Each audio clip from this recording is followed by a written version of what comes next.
नमः पार्वतीपतये हर हर महादेव। आदिपराशक्ति माता की जय। गोपिका जीवन स्मरणं गोविंदा गोविंदा।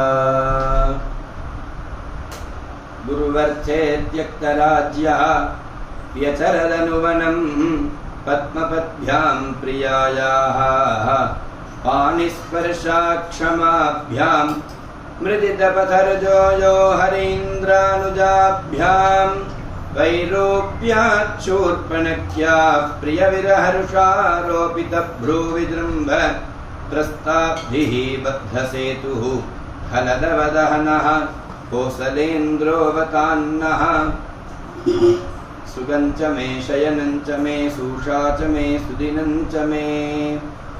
வேதத்தில் சொன்ன பிரகாரம் இன்னைக்கு ரொம்ப சுதினமான தினம். சபலா ஏகாதசி என்று பெயர்.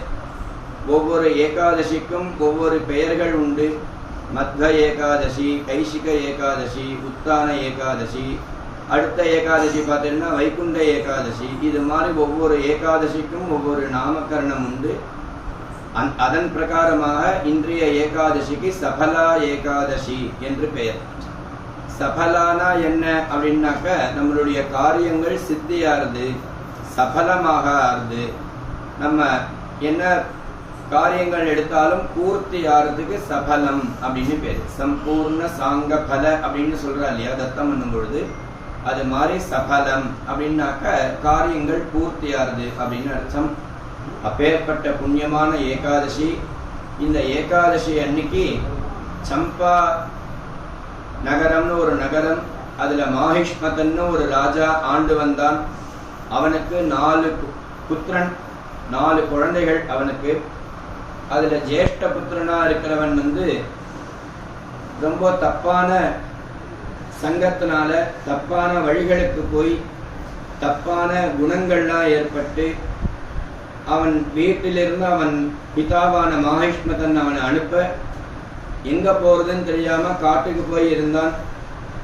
காட்டுல சாப்பாடுக்கெல்லாம் கஷ்டப்படும் பொழுது தங்கறதுக்கு இடங்கள்லாம் கிடையாது. குளிர் பனி ஜாஸ்தியா இருக்கு, தூங்கவும் முடியல அவனால. இது மாதிரி இருக்கும் பொழுது அவனுக்கு ஒரு புத்தி ஏற்பட்டது. நம்ம தப்பு பண்ணினதுனால தானே இது மாதிரி சிரமப்படுற மாதிரி ஒரு நாள் வந்திருக்கு. நம்ம சரியா இருந்தோம் அப்படின்னாக்கா ராஜகுமாரனா இருக்கணுமே. ராஜகுமாரனா இருக்க வேண்டிய நான் ஒரு தப்பான சங்கத்தினால ஒரு தப்பான வழியில போனதுனால எனக்கு இந்த சிரமம் ஏற்பட்டிருக்கு. நான் இனிமே தப்பான பாதையில போகக்கூடாது அப்படின்னு தீர்மானம் பண்ணி காட்டுல இருக்கிற பழங்கள்லாம் பறித்து சாப்பிட்டு இருந்தான். தசமி அன்னைக்கு ராத்திரி படுத்தான். கார்த்தால விடிய கார்த்தால அவனுக்கு தூக்கம் வராம, ஏன்னா காடா இருக்கிறதுனால ரொம்ப பனி ஜாஸ்தியா இருந்தது, குளிர் ஜாஸ்தியா இருந்தது. அதனால தூங்காம இருந்தான். தசமி இன்னைக்கு ராத்திரி. ஏகாதசி இன்னைக்கு காத்தால எழுந்து அன்னைக்கு ஏகாதசின்னு தெரியாம காட்டுல இருக்கிற பழங்கள்லாம் சாப்பிடலாம்னாக்க எந்த பழங்களும் கிடைக்கல. 1000 ரட்சைக்கு மேல சில பழங்கள்லாம் கிடைச்சது. அந்த பழங்கள்லாம் கொண்டு வந்து அஸ்வத்த விருட்சத்துக்கு கீழே வச்சோம். மூலத்தோ பிரம்மரூபாய மத்தியத்தோ விஷ்ணு ரூபினேன்னு சொல்ற மாதிரி இந்த அஸ்வத்த ராஜா இல்லையா விருட்சராஜன், அந்த விருட்சராஜனுக்கு கீழே பழத்தை வச்சு ஸ்ரீஹரி பிரியதாம் அப்படின்னு சொன்னான். திரும்பவும் பனியினால குளிர்னால அவன் தூங்காம இருந்தான்.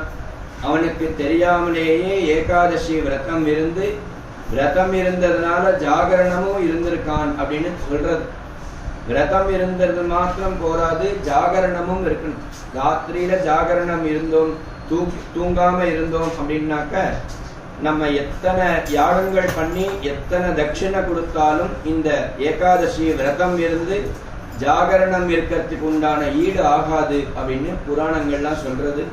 அப்பேற்பட்ட சபலா ஏகாதசி இன்னைக்கு அநேக விதமான பழங்கள், எத்தனை பழ வகைகள் உண்டோ அத்தனை பழ வகைகளும் வாங்கி பகவானுக்கு சமர்ப்பணம் செய்து பூர்ண பலம்னு சொல்லக்கூடிய தேங்காய், வாழைப்பழம், நெல்லிக்காய், பேரிக்காய், இறந்தங்காய், ஆமலக்கம்னு சொல்லக்கூடிய நெல்லிக்காய், இது மாதிரி அநேக விதமான ஆரஞ்சு, பீஜாப்பூர பழம், தாடிமி பழம்னு சொல்லக்கூடிய மாதுளை பழம், இது மாதிரி எத்தனை பழங்கள் கிடைக்கிறதோ அத்தனை பழங்களும் வாங்கி பகவானுக்கு சமர்ப்பணம் செய்து இந்த சபலா ஏகாதசி என்று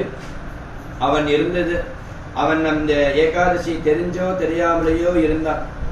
நெருப்பு சுடும்னு தெரிஞ்சு தொட்டாலும் சுடும், சுடாதுன்னு தெரியாம தொட்டாலும் சுடும். அது மாதிரி அவன் தெரிஞ்சோ தெரியாமலேயோ சபலா ஏகாதசி பண்ணதுனால பகவான் அவனுக்கு பிரத்யக்ஷமாகி அவனுக்கு என்ன வரம் வேணும் அப்படின்னு கேட்டு அவன் கேட்ட வரங்கள்லாம் கொடுத்து அவனுக்கு புதுசான சரீரங்கள் ஏற்பட்டு இந்த கெட்ட எண்ணங்கள் அவன் மனசுல உள்ள கஷ்மலங்கள்லாம் நிவர்த்தியாகி கஷ்மலமான சரீரத்தை விட்டு திவ்ய சரீரத்தை எடுத்துட்டு அதுக்கப்புறம் அவன் அப்பாவுக்கு போய் நமஸ்காரம் பண்ணி நான் இது மாதிரி இருக்கேன் அப்படின்னு சொல்லி அதுக்கப்புறம் அவன் ராஜ்ய பரிபாலனம் பண்ணினான் அப்படின்னு புராணம் சொல்றது. இந்த சபலா ஏகாதசி அன்னைக்கு எல்லா பக்தாளும் விரதம் இருந்து ஜாகரணம் இருந்து விஷ்ணு சஹஸ்ரநாம பாராயணங்கள் செய்து பகவத்கீதை பாராயணங்கள் செய்து மகாவிஷ்ணுவுக்கு பிரீத்தியாகி எல்லோரும் ஹரிவாசனம்னு சொல்லக்கூடிய விரதத்தை மேற்கொண்டு பகவான் வைகுண்டநாதனுக்கு பரம கிருபைக்கு பாத்திரமாகணும்னு எல்லார் சார்பாகவும் பக்தாளிட்ட கேட்டு நம பார்வதி பதயே ஹர ஹர மகாதேவ ஜீவனஸ்மரணம் கோவிந்தா கோவிந்தா சக்தி மாதா கி ஜெய்.